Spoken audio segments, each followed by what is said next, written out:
Hello, good morning, सुप्रभात मेरे शेरनियों। दोस्तों, आज का अगला टॉपिक आपके लिए लेकर आया हूं। यहां पर लिखा हुआ है मध्य प्रदेश का भौगोलिक विभाजन करेंगे। दोस्तों, यहां पर मध्य प्रदेश का भौगोलिक विभाजन करने जा रहे हैं। तो दोस्तों, आप सभी को सबसे पहले कहना चाहूँगा कि अगर चैनल पर नए हो तो चैनल को सब्सक्राइब कर लीजिए और बेल आइकन पर ऑल प्रेस कर दीजिए। हो सकता है कि किसी ज़रूरतमंद तक यह वीडियो पहुंच जाए और किसी का भी यह वीडियो काम में आ जाए। तो दोस्तों, आप चैनल पर नए हैं तो चैनल को प्लीज़ मेरे दोस्त सब्सक्राइब कर लीजिए। आइए शुरुआत करते हम। देखिए, जो पसीना बहाएगा वो मैदान जीत कर ले जाएगा। कल हार कर सोए थे, आज फिर जीत कर जाएंगे। तो दोस्तों, यहाँ पर देखिए एक लाइन या फिर कहानी के हिसाब से है कि बरसात होती है एक एक बूंद से, वह बूंद किस में बदल जाता है? नाले में बदल जाता है, और वही नाला एक नदी में बदल जाता है। तो दोस्तों, यहाँ पर हमारी पढ़ाई है एक एक शब्द से, छोटे छोटे लेवल की ओर से एक बड़े लेवल की ओर एक न एक दिन हम पहुँचेंगे। ठीक है दोस्तों, तो आपको ये समझ में आया होगा। आइए शुरुआत करते हम। देखिए, मध्य प्रदेश का भौगोलिक विभाजन मैप बनाने की कोशिश करेंगे। मैप यहाँ पर बनाते हैं हम लोग। देखिए, यहाँ पर हमने पिछले टॉपिक में पढ़ा था कि यहाँ पर 1956 की स्थिति में पढ़ा था, मध्य प्रदेश का पुनर्गठन पढ़ा था दोस्तों। और ये दोस्तों चौथा एपिसोड है, यानी कि चौथा वीडियो है। आज हम यहाँ पर देखेंगे कि मध्य प्रदेश भौगोलिक विभाजन किस प्रकार से है। अगर दोस्तों आप चैनल पर नए हो तो चैनल को सब्सक्राइब कर लीजिए और बेल आइकन पर ऑल प्रेस कर दीजिए दोस्तों। और यह वीडियो दोस्तों अधिक से अधिक अपने साथियों को शेयर कीजिए, क्योंकि दोस्तों यहाँ पर जो आपको छोटी छोटी चीज़ बताने वाला हूँ, और अगर आपको समझ में नहीं आया या फिर कुछ डाउट है आपके मन में, तो वो दोस्तों वीडियो के कमेंट बॉक्स में आप डाउट पूछ सकते हैं या फिर डाउट लिखकर सेंड कर दीजिए। तो मैं वहाँ पर आपका डाउट या फिर दूसरे एपिसोड में आपको वो क्लियर कर दिया जाएगा। और दोस्तों, जो आप कमेंट बिल्कुल कीजिए कि आपको समझ में आया है या नहीं। देखिए, यहाँ पर हम पढ़ेंगे मध्य प्रदेश भौगोलिक विभाजन। मध्य प्रदेश भौगोलिक विभाजन की बात करेंगे तो सबसे पहले हम यहाँ पर पठार की बात करेंगे। पठार क्या होता है? तो वह भाग जो आसपास के क्षेत्रों से उठा हुआ हो या फिर सपाट हो, उसे पठार कहते हैं। यह है पठार की डेफिनेशन दोस्तों। अब हम आगे पढ़ेंगे यह कितने भागों में बांटा गया है। तो यह दोस्तों 3 भागों में बांटा गया है। कौन कौन से है 3? सबसे पहले हम देखेंगे, आपको ये मैप अभी नहीं देखना है। सबसे पहले यहाँ से समझने की कोशिश कीजिए कि पठार को कितने भागों में बांटा गया है, ये आपको समझना जरूरी है। पहला कौन सा है? मध्य उच्च प्रदेश। क्या है? मध्य उच्च प्रदेश, यह पहला है। अब दोस्तों दूसरा देखेंगे सतपुड़ा श्रेणी। ये यहाँ पर लिखा है सतपुड़ा श्रेणी, सतपुड़ा श्रेणी। और तीसरा है दोस्तों, यहाँ से शुरुआत होती है आपका टॉपिक। देखिए, सबसे पहले कि पठार को कितने भागों में बांटा गया, तो पठार को 3 भागों में बांटा गया। ठीक है, मध्य उत्तर प्रदेश को वहाँ डिटेल करना उसके कि कितने भागों में बांटा गया। ठीक है, हाँ। मध्य उत्तर प्रदेश, मध्य भारत का पठार पहला, ये मध्य भारत का पठार पहला। दूसरा है मालवा का पठार, तीसरा है बुंदेलखंड का पठार, चौथा है रीवा पन्ना का पठार, और नर्मदा सोन घाटी ये 5वां है। मध्य उत्तर प्रदेश में तो मध्य भारत का पठार, मालवा का पठार, बुंदेलखंड का पठार, रीवा पन्ना का पठार और नर्मदा सोन घाटी, ये 5 भागों में बांटा गया है। अब दोस्तों यहाँ पर देखेंगे मध्य उत्तर प्रदेश को यहाँ पर 5 भागों में बांटा गया। और सतपुड़ा श्रेणी, अब सतपुड़ा श्रेणी जो आपके नीचे की ओर दक्षिण दिशा में आपको दिखाई दे रहा हो, सतपुड़ा श्रेणी, ये है दोस्तों सतपुड़ा श्रेणी का पठार। अब हम आगे देखते हैं दोस्तों, एक एक पठार करके पढ़ेंगे। उसके पहले मैं यहाँ पर बताना चाहूँगा कि सतपुड़ा का पठार को 3 भागों में बांटा गया है। सतपुड़ा के पठार को 3 भागों में बांटा गया है। कौन कौन सा पठार है? तो हम यहाँ पर देखते हैं कि ये जो आपको हिस्सा दिखाई दे रहा होगा दोस्तों, ये पश्चिमी हिस्सा है। कौन सा हिस्सा है? पश्चिमी हिस्सा है, पश्चिमी क्षेत्र। पश्चिमी क्षेत्र में दोस्तों यहाँ पर बांटा गया है राजपीपला। कौन सा है? पश्चिमी क्षेत्र में राजपीपला। ठीक है, पश्चिमी क्षेत्र में राजपीपला है, जो कि यहाँ पर जो अधिक कटा फटा होने की वजह से क्या है, अधिक कटा फटा होने की वजह से यहाँ पर जो है दर्रा एक पाया जाता है। कौन सा दर्रा? तो बुरहानपुर दर्रा। यहाँ पर जो बुरहानपुर दर्रा है, उस दर्रे का नाम क्या है? बुरहानपुर दर्रा है। बुरहानपुर दर्रा। पश्चिमी क्षेत्र में जो राजपीपला है, राजपीपला श्रेणी है, यहाँ पर एक दर्रा पाया जाता है। उस दर्रे का नाम है बुरहानपुर दर्रा, और इसे दक्षिणी का एक प्रवेश द्वार भी कहता है। पॉइंट करके लिख लीजिए कि यहाँ पर एक दर्रा है और उस दर्रे को प्रवेश द्वार भी, दक्षिण का प्रवेश द्वार भी कहते हैं। मध्य प्रदेश का दक्षिणी प्रवेश द्वार भी कहते हैं। अब आगे बढ़ेंगे तो यहाँ पर आगे देखते हैं हम लोग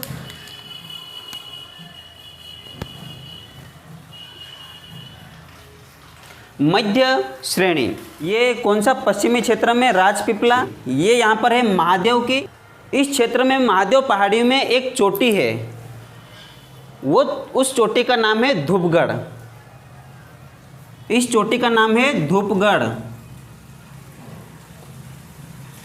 जो 1350 मीटर ऊंचाई है उसकी। 1350 मीटर ऊंचाई है। धूपगढ़ की चोटी है, महादेव पहाड़ी में धूपगढ़ की चोटी है, जिसकी ऊंचाई है 1350 मीटर ऊंचाई है। अब देखते हैं पूर्वी क्षेत्र। ये जो है बाकी का हिस्सा बचा है, ये पूर्वी क्षेत्र।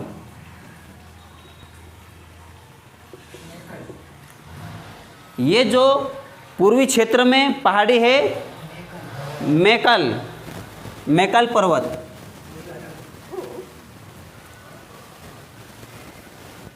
पूर्वी क्षेत्र, पश्चिमी क्षेत्र, मध्य क्षेत्र। तो यहाँ मैकाल पर्वत है। पूर्वी क्षेत्र में मैकाल पर्वत है, मध्य क्षेत्र में महादेव पर्वत है, और पश्चिमी क्षेत्र में राजपीपला है। तो राजपीपला में यहाँ पर एक दर्रा है, उस दर्रे का नाम क्या है? उस दर्रे का नाम है बुरहानपुर दर्रा, और उस बुरहानपुर दर्रा को एक प्रवेश द्वार भी कहा जाता है। मध्य प्रदेश का दक्षिणी प्रवेश द्वार कहा जाता है। अब आगे हम देखते हैं दोस्तों, एक एक पठार करके पढ़ेंगे। ये मैं यहाँ पर मिटा देता हूँ और एक एक पठार करके पढ़ेंगे। तो सबसे पहला पठार कौन सा पढ़ेंगे, ये हम देखते हैं। हमने यहाँ पर पहला पठार लिया है मध्य भारत का पठार। पहले पठार में हम यहाँ पर पढ़ेंगे दोस्तों। देखिए, आप जो मैप बना लीजिए, उसके बाद जैसे कि मैप बना लोगे तो मध्य भारत का पठार कौन सा क्षेत्र है वहाँ पर आपको पता चलेगा। देखिए, आगे हम देखते हैं कि मध्य भारत का पठार की बात करेंगे तो क्षेत्रफल कितना है। तो क्षेत्रफल यहाँ पर दोस्तों 32,896, मतलब 32,896 वर्ग किलोमीटर ये क्षेत्रफल है। और मध्य प्रदेश, पूरे मध्य प्रदेश का कितना प्रतिशत है? तो 10.68% है। ऐसा नोट लिख लीजिए आप भी कि मध्य प्रदेश, आप समझ गए क्या? ठीक है ना, हाँ ठीक है। तो फिर तो उस पठार की ऊंचाई है 300 से 500 मीटर ऊंचाई है। 300 से जमीन लेवल से 300 से 500 मीटर की ऊंचाई है। ठीक है, आगे देखते हैं निर्माण। अब निर्माण कैसे हुआ है? तो निर्माण हुआ है विंध्यन सेल समूह की चट्टान व नदियों के द्वारा इस मध्य भारत का पठार का निर्माण हुआ है। नदियाँ कौन कौन सी है? तो उस पठार में नदियाँ हैं काली सिंध, चंबल, पार्वती, कुआरी और शिप आदि नदियाँ वहाँ पर है। और मिट्टी की बात करेंगे तो मिट्टी वहाँ पर कौन सी मिट्टी है? जलोढ़ मिट्टी व कछारी मिट्टी है। और फसल की बात करेंगे तो फसल वहाँ पर अधिकतर पैदावार फसल सरसों, ज्वार, तिल और गेहूँ का पैदावार मध्य भारत का पठार में होता है। जलवायु की बात करेंगे तो जलवायु वहाँ पर गर्मी में अधिक गर्म और ठंड में, मतलब कि शीतकालीन में अधिक ठंड लगती है। आगे देखेंगे वर्षा। तो वहाँ पर वर्षा कितनी होती है? 50 से 75 सेंटीमीटर वर्षा होती है। कहाँ पर होती है? तो मध्य भारत के पठार में। आगे देखेंगे वन वहाँ पर कौन से पाए जाते हैं? तो वन वहाँ पर शुष्क व पर्णपाती वन, जैसे कौन कौन से होते हैं? बबूल है, खेर है और पलाश है आदि वन पाए जाते हैं। आगे देखते हैं खनिज। तो वहाँ पर खनिज है चीनी मिट्टी, चूने का पत्थर, इमारती पत्थर, ये वहाँ पर खनिज पाए जाते हैं। और विशेष प्रकार से वहाँ पर दोस्तों क्या है कि मध्य भारत के पठार को सरसों की हांडी कहा जाता है। ये विशेष प्रकार से सरसों की हांडी कहा जाता है मध्य भारत के पठार को। जिले की बात करेंगे तो जिले यहाँ पर मैं लिख देता हूँ, जिले भिंड, मुरैना, श्योपुर, शिवपुरी, और कौन कौन से आ जाएंगे, ग्वालियर, नीमच आदि जिले शामिल है दोस्तों इस मध्य भारत के पठार में। तो ये है एक पठार हमारा कंप्लीट हुआ है। फिर पहुंचते हैं अगले पठार की ओर। तो दूसरा पठार हम पढ़ते हैं। दूसरा पठार बुंदेलखंड का पठार, बुंदेलखंड का पठार, बुंदेलखंड का पठार। आइए बुंदेलखंड के पठार की ओर बढ़ते हैं। तो ये है अगला पठार, अगला पठार बुंदेलखंड का पठार। बुंदेलखंड का पठार, बुंदेलखंड के पठार का क्षेत्रफल कितना है? तो देखिए बुंदेलखंड का पठार के क्षेत्रफल है 23,733, कितने? 23,733 वर्ग किलोमीटर है। और ये प्रतिशत में कितना है? तो मध्य प्रदेश के 7.71 मतलब कि 7.71% है। ऊंचाई कितनी है? तो 300 से 400 मीटर ऊंचाई है। निर्माण निस चट्टान से निर्माण हुई है। और नदी की बात करेंगे तो सिद्ध, उर्मिला, पार्वती, बेतवा आदि नदियां हैं। मिट्टी की बात करेंगे तो लाल काली मिट्टी पाई जाती है यहाँ पर। फसल कौन सी है? तो फसल गेहूं और ज्वार फसल उत्पादन होता है। जलवायु की बात करेंगे तो वही जलवायु ग्रीष्म में गर्मी में अधिक गर्मी और शीत में अधिक ठंड होती है। वर्षा कितनी होती है वहाँ पर? तो वर्षा यहाँ पर बढ़ जाएगी 75 से 100 सेंटीमीटर वर्षा होती है। वन कौन कौन से पाए जाते हैं? तो वन है तेंदुपत्ता, महुआ, बबुल, खेर, नीम आदि है। खनिज की बात करेंगे तो खनिज है चीनी मिट्टी, चूने का पत्थर, इमारती पत्थर, ये है दोस्तों वहाँ के खनिज। अब बात करेंगे यहाँ पर जिले कौन कौन से हैं। यहाँ पर लिख देता हूँ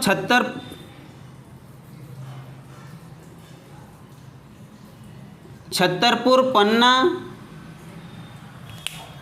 निवाड़ी, टीकमगढ़, लिख देता हूँ भिंड, दतिया, ग्वालियर, शिवपुरी आएगा, शिवपुरी। अब यूपी से झांसी, ललितपुर,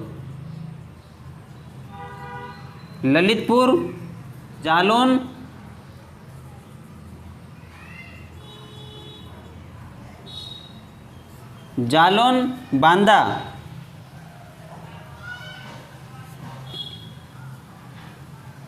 ETC मतलब आदि जिले बुंदेलखंड के पठार में शामिल है। अब बात करेंगे विशेष। यहाँ पर विशेष की बात करेंगे तो सिद्ध बाबा की चोटी प्रसिद्ध है। सिद्ध बाबा की चोटी लिख लीजिए, सिद्ध बाबा की चोटी, जिसकी ऊंचाई है 1172 मीटर, ऊंचाई है 1172 मीटर। अब हम अगला पठार पढ़ेंगे तीसरा। तो तीसरा, चलिए आइए अगला देखते हैं। तीसरा रीवा पन्ना का पठार। क्षेत्रफल की बात करेंगे तो क्षेत्रफल यहाँ पर कितना है? 31,954.8 वर्ग किलोमीटर है क्षेत्रफल। अगर बात करेंगे यहाँ पर प्रतिशत में तो प्रतिशत 10.37 मतलब कि 10.37% यहाँ पर दोस्तों मध्य प्रदेश के हिस्से में 10.37% रीवा पन्ना का पठार का प्रतिशत है। आगे देखते हैं ऊंचाई की बात करेंगे तो 300 से 450 मीटर ऊंचाई है। निर्माण दोस्तों यहाँ पर देखिए विंध्य शैल समूह तथा आद्य महाकल्प की कुड़प से यहाँ पर निर्माण हुआ है रीवा पन्ना का पठार का। नदी की बात करेंगे तो केन, टोंस, बीहड़, महाना, बिछिया आदि नदी यहाँ पर है। मिट्टी की बात करेंगे तो मिट्टी यहाँ पर दोस्तों लाल पीली मिट्टी है। अगर फसल की बात करेंगे तो फसल यहाँ पर गेहूं और पूर्व में चावल, पूर्व में क्या है, चावल की उपज होती है। जलवायु की बात करेंगे, गर्मी में साधारण गर्मी और शीत ऋतु में अधिक ठंड होती है। वर्षा कितनी होती है वहाँ पर, तो वर्षा की बात करेंगे 100 से 127 सेंटीमीटर वर्षा होती है। वन की बात करेंगे, वन वहाँ पर तेंदुपत्ता मिल जाएगा आपको, बांस मिल जाएगा, शीशम मिल जाएगा आदि वहाँ पर वन पाए जाते हैं। खनिज की बात करेंगे तो खनिज चूने का पत्थर जो सतना में है, हीरा तो आप जानते ही हैं कहाँ पर मिलता है, पन्ना में मिलता है, और कत्था जो है रीवा में मिलता है। विशेष यहाँ पर दोस्तों विशेष बात करेंगे मेहर जो है सतना में है, वहाँ पर शारदा माता का मंदिर है। क्या है, मेहर में शारदा माता का मंदिर है और अलाउद्दीन संगीत पीठ भी है जो वहाँ पर दोस्तों बहुत ही प्रचलित है। अगर जिले की बात करेंगे तो जिले यहाँ पर लिख देता हूँ, रीवा, सतना, पन्ना, दमोह, ये है दोस्तों वहाँ के जिले, रीवा, सतना, पन्ना, दमोह। अब बात करेंगे हम अगले पठार की। तो अगला पठार है दोस्तों यहाँ पर, अगला पठार कौन सा लेते हैं बताइए आप, चौथा ले लेते हैं अगला पठार, मालवा का पठार। बात करेंगे मालवा के पठार की, आगे देखते हैं मालवा का पठार। मालवा के पठार का क्षेत्रफल की बात करेंगे तो क्षेत्रफल यहाँ पर दिया है, देखिए 85,322 मतलब 85,322 वर्ग किलोमीटर ये है क्षेत्रफल। अगर बात करेंगे हम प्रतिशत की, तो प्रतिशत में दोस्तों यहाँ पर मध्य प्रदेश के प्रतिशत में 28% ये है मालवा का पठार। मालवा का पठार कितने प्रतिशत है, तो 28% है दोस्तों। यहाँ पर जो 28% है ये मध्य प्रदेश का सबसे बड़ा पठार है। क्या है, यह सबसे बड़ा पठार है। 7 पठार में से सबसे बड़ा पठार कौन सा है, तो मालवा का पठार है, सबसे बड़ा पठार है। आगे देखेंगे ऊंचाई की बात करेंगे तो ऊंचाई यहाँ पर 300 से 600 मीटर है। निर्माण यहाँ पर दोस्तों लावा तथा बेसाल्ट चट्टानों के टूटने व फूटने से हुआ है। यहाँ पर दोस्तों लावा जो है महाराष्ट्र से एक ज्वालामुखी विस्फोट हुआ था। उन्हीं ज्वालामुखी विस्फोट होने के कारण दोस्तों यहाँ पर जो काली मिट्टी पाई जाती है मालवा के पठार में। मालवा के पठार का क्षेत्र पूरी काली मिट्टी, ये यहाँ पर दिया हुआ है कि मिट्टी यहाँ पर दोस्तों काली मिट्टी पाई जाती है। और आगे देखते हैं फसल की बात करेंगे तो सोयाबीन, कपास, गेहूं, ज्वार, मूंगफली आदि यहाँ पर फसल का उपज होता है। आगे देखेंगे जलवायु, तो जलवायु की बात करेंगे दोस्तों तो एक चीनी यात्री आया था और वही चीनी यात्री दोस्तों कौन है, तो फायन है। मालवा की जलवायु को क्या कहा था, फायन ने विश्व की सर्वश्रेष्ठ जलवायु कहा था। ऐसा किसने कहा था, तो फायन ने कहा था, चीनी यात्री। वर्षा यहाँ पर दोस्तों देखिए वर्षा होती थी 75 से 125 सेंटीमीटर होती थी।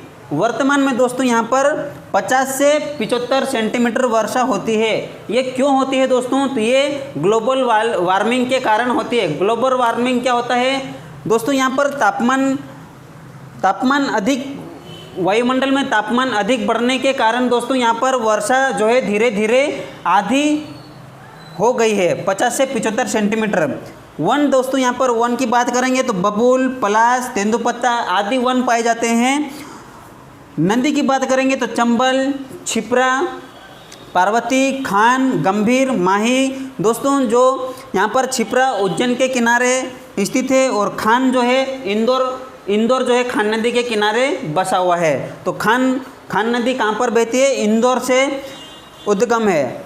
आगे नदियाँ हम पढ़ेंगे। आगे देखेंगे खनिज। दोस्तों खनिज जो है इस मालवा के पठार में खनिज की बहुत कमी है, बहुत कम मिलते हैं खनिज। लेकिन फिर भी यहाँ पर देखिए खनिज जो है सागर से यूरेनियम प्राप्त होता है और झाबुआ से एस्बेस्टस, रॉक फास्फेट ये झाबुआ से प्राप्त होता है। खनिज के बाद आगे देखेंगे जिले। तो जिले दोस्तों यहाँ पर सबसे बड़ा मालवा का पठार है और इन्हीं मालवा के पठार में ही सबसे ज़्यादा जिले इन्हीं पठार में आते हैं। लेकिन दोस्तों यहाँ पर देखिए जो पीथमपुर एक औद्योगिक क्षेत्र है, ये मध्य प्रदेश का डेट्राइट क्षेत्र कहलाता है। पीथमपुर क्षेत्र जो है मध्य प्रदेश का, पीथमपुर कहाँ पर है तो ये धार जिले में है और धार जिले में दोस्तों ये मध्य प्रदेश का डेट्राइट क्षेत्र कहलाता है। विशेष यहाँ पर हम आगे फिर एक ज़िले लिख लीजिए, मैं यहाँ पर बता देता हूँ ज़िले कौन कौन से हैं। ज़िले 18 ज़िले शामिल है और 18 ज़िले दोस्तों यहाँ पर बताना संभव है लेकिन लिखना असंभव है।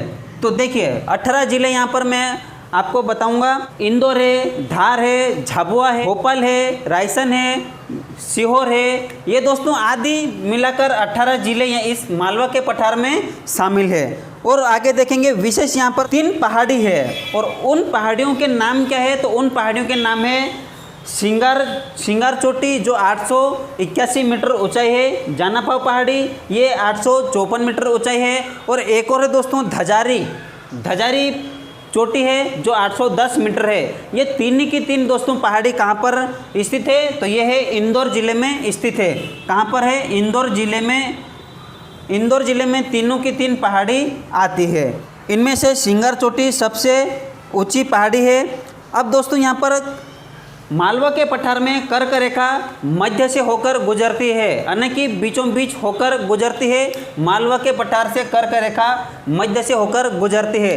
अब हम बात करेंगे दोस्तों अगला पठार लेते हैं। देखिए आइए अगला हम देखेंगे 5वां जो है नर्मदा सोन घाटी। नर्मदा सोन घाटी दोस्तों देखिए, नर्मदा सोन घाटी या फिर इसे बेसिन भी कहा जाता है। दोस्तों यहाँ पर देखिए नर्मदा सोन घाटी की क्षेत्रफल की बात करेंगे तो 86,000 वर्ग किलोमीटर है और प्रतिशत में बात करेंगे तो मध्य प्रदेश के प्रतिशत में 26% है। ऊंचाई की बात करेंगे तो 300 से 400 सेंटीमीटर है। निर्माण की बात करेंगे तो डेक्कन ट्रैप या फिर डेक्कन ट्रैप, धारवाड़ पत्थर और विंध्य और कुडप्पा ये इन क्षेत्रों से मिलकर यहाँ पर दोस्तों निर्माण हुआ था नर्मदा सोन घाटी का। मिट्टी की बात करेंगे तो गहरी काली मिट्टी। फसल की बात करेंगे, फसल पश्चिम में कपास व मूंगफली, मध्य में गेहूं और पूर्व में चावल। आगे देखिए जलवायु की बात करेंगे तो ग्रीष्म ऋतु में जो पश्चिम की ओर ग्रीष्म ऋतु में यहाँ पर गर्मी बहुत ज़्यादा होती है व पूर्व में साधारण ठंड होती है। शीत ऋतु में साधारण ठंड पड़ती है। वर्षा यहाँ पर दोस्तों 75 से 125 सेंटीमीटर वर्षा होती है। और नदी यहाँ पर नदी कौन कौन सी है तो नदी देखेंगे नर्मदा है, सोन है, शेर है, शक्कर है, तवा है, दूधी है, हथनी है, आदि नदियाँ हैं। हम नदियाँ आगे पढ़ेंगे, एक एक नदियाँ करके आगे देखेंगे और पढ़ेंगे। खनिज की बात करेंगे तो चूने का पत्थर और गेरो। जिले यहाँ पर दोस्तों देखिए नरसिंहपुर, जबलपुर, होशंगाबाद, हरदा, सीहोर, रायसेन ये आदि जिले कहाँ हैं दोस्तों? ये है नर्मदा सोन घाटी में। विशेष यहाँ पर दोस्तों नर्मदा क्षेत्र को कृषि अर्थव्यवस्था की रीढ़ की हड्डी कहा जाता है। क्या कहा जाता है? कृषि अर्थव्यवस्था की रीढ़ की हड्डी कहा जाता है। अब दोस्तों अगला पठार की बात करेंगे तो अगला पठार कौन सा लेते हैं हम लोग? आइए देखिए अगला पठार लेंगे हम सतपुड़ा श्रेणी। कौन सा लेते हैं? सतपुड़ा श्रेणी, ये अगला पठार लेते हैं हम लोग। फिर सतपुड़ा का पठार की बात करेंगे, 6वां सब पठार है। देखिए क्षेत्रफल कितना है तो 34,000 वर्ग किलोमीटर है। कितना है? 34,000 वर्ग किलोमीटर, यानी कि ये दोस्तों तीसरे नंबर का सबसे बड़ा पठार है। सबसे पहला कौन सा? मालवा का पठार। दूसरा कौन सा? तो नर्मदा सोन घाटी। और तीसरा कौन सा है जो 11% है? ये है सतपुड़ा श्रेणी है। आगे देखते हैं ऊंचाई की बात करेंगे दोस्तों। इस पठार में महादेव पहाड़ी की ऊंचाई जो है कितनी? सबसे ऊंची चोटी का नाम है धूपगढ़ चोटी और उस चोटी की कितनी ऊंचाई है तो 1350 मीटर ऊंचाई है। कितनी? 1350 मीटर ऊंचाई है। और दोस्तों यही सर्वोच्च शिखर चोटी कहलाती है। सबसे ऊंची चोटी कौन सी? सर्वोच्च शिखर चोटी जो है धूपगढ़ की चोटी है। आगे निर्माण है डेक्कन ट्रैप या फिर धारवाड़ पत्थर से मिलकर जो है निर्माण हुआ है। आगे देखते हैं मिट्टी यहाँ पर छिछली काली मिट्टी व फिर लेटराइट मिट्टी पाई जाती है। छिछली काली मिट्टी व लेटराइट मिट्टी। आगे देखते हैं, फसल की बात करेंगे, कपास व मूंगफली ये आदि इस प्रकार से फसल की उपज होती है। जलवायु की बात करेंगे दोस्तों, तो जलवायु ग्रीष्म ऋतु में साधारण गर्मी और शीत ऋतु में अत्यधिक ठंड पड़ती है। वर्षा होती है दोस्तों यहाँ पर 75 से 150 सेंटीमीटर, 75 से 150 सेंटीमीटर वर्षा होती है। आपको कहीं कहीं ये दिख जाएगा कि और भी दिख जाएगा, जैसे या फिर ये दिखे तो भी ठीक है और ये दिखे तो भी सही है। 62 पॉइंट मतलब 62.5 से 42.5 सेंटीमीटर वर्षा होती है। आगे देखते हैं, नदी की बात करेंगे तो नदी जैसे ताप्ती है, बैनगंगा है, बावनथड़ी है, पेंच है, शक्कर है, दूधी है आदि इस प्रकार से नदी इस पठार के अंतर्गत आती है। खनिज की बात करेंगे, खनिज दोस्तों यहाँ पर मैग्नीज व तांबा कहाँ पर मिलता है, ये बालाघाट में मिलता है। कोयला व मैग्नीज ये छिंदवाड़ा में मिलता है। कोयला व चूना ये बैतूल में मिलता है। जिले की बात करेंगे तो दोस्तों यहाँ पर जिले जैसे बड़वानी है, बुरहानपुर है, छिंदवाड़ा है, बैतूल है, सिवनी है, बालाघाट है, इस प्रकार से इस सतपुड़ा पठार में जिले आते हैं। विशेष प्रकार से यहाँ पर दोस्तों जो 52 गजा आप प्रसिद्ध है दोस्तों, आपने देखा होगा 52 गजा जो है बड़वानी में, मुक्तागिरी ये जो है दोस्तों कहाँ पर है, बैतूल में है। अब दोस्तों हम बात करेंगे लास्ट यानी कि आखिरी पठार की। तो आखिरी पठार हमारे पास कौन सा बच गया है, बघेलखंड पठार बचा है। तो हम बात करेंगे बघेलखंड पठार की। 7वां पठार यहाँ पर है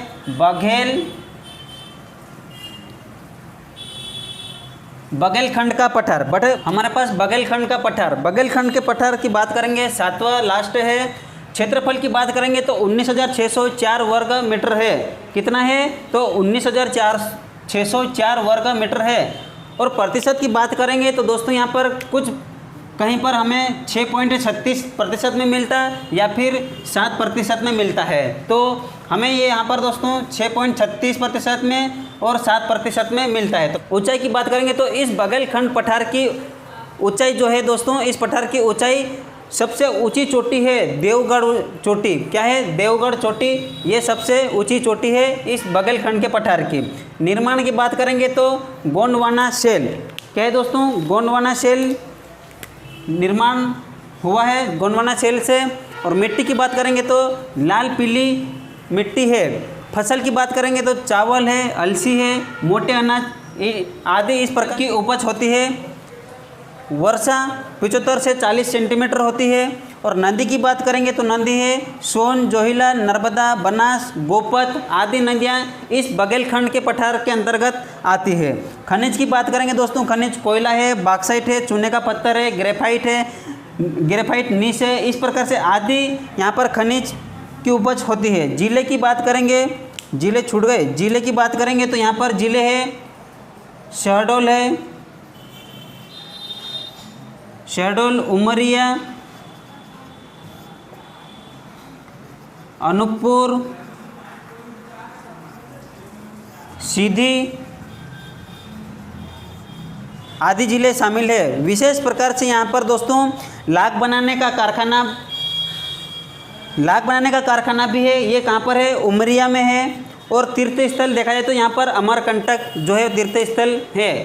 अमरकंटक से ही दोस्तों यहाँ पर जो 3 नदी का उद्गम होता है, सोन है, जोहिला है। और ये हम आगे नदियाँ पढ़ेंगे, वहाँ पर आपको विस्तार रूप से पढ़ाया जाएगा। तो दोस्तों आज का लेक्चर यहीं तक रखते हैं, फिर हम नेक्स्ट वीडियो लेकर आएंगे।